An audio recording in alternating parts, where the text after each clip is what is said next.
Keyingisi Abdullah ibn Abdurrahman Dorimiy milodiy 797 869-yillar oralig'ida yashab o'tdilar.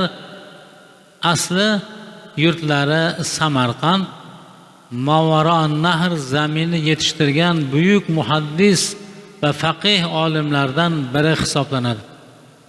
Hadis rivoyatdagi aniqlik, kuchli quvvai hofiza va taqvosi sabab ulamolar nazdida yuksak martabaga erishgan. U kishining eng mashhur asari Sunan-i Dorimiy bo'lib, hadis to'plamlari orasida mo'tabar manbalardan hisoblanadi. Ma'lumoti uchun bir narsani aytishim kerak. Imom Buxoriyning sahihlari yurtimizda bir necha marotaba tarjima qilindi. Oxirgi tarjima Shayx Muhammad Sodiq Muhammad Yusufning tarjimalari. Bu kitob 9 jilddan iborat. Keyingi Imom Muslimning sahihlari ham tarjima bo'ldi. Imom Dorimiyning kitoblari ham tarjima bo'lib xalqimizga yetkazildi. Afsuski, ko'p odam bundan bexabar. Hozir aytayotgan gaplarim xuddi ko'pchilikka ertakka o'xshaydi. Chunki ilmga, ma'rifatga xalqimiz qiziqmay qo'ygan. Ilmga, ma'rifatga qiziqqan paytida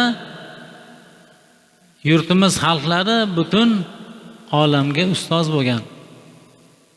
Hozirgidek g'ayridinni borib toratxonasini tozalab, uyini qo'riqlaydigan bo'lmagan. Ilmga amal qilmasa shunaqa bo'ladi. Ilm o'rganmasa shunaqa ummat xor bo'lishligi va'da qilingan. Imom Zahabiy Imom Dorimiy haqida quyidagilarni aytadi. U kishi shunday zot edilarki, muftiy va islom imomlaridan edilar. Imom Sam'oni esa u zot o'z zamonasining eng ishonchli muhaddislardan bo'lgan degan fikrni aytadilar. Imom Buxoriyga Imom Dorimiyning vafoti xabari yetganda bu noxish xabardan chuqur qayg'uga botib, boshini quyi egadi. Bir muddatdan keyin boshini ko'tarib, ko'zlari limmolim yoshga to'lgan holda hasratu g'amginlik bilan istirjo aytadilar. Va agar uzoq yashasang, barcha sevimli insonlaring dog'ida kuyasan degan mazmunli baytni aytganlar.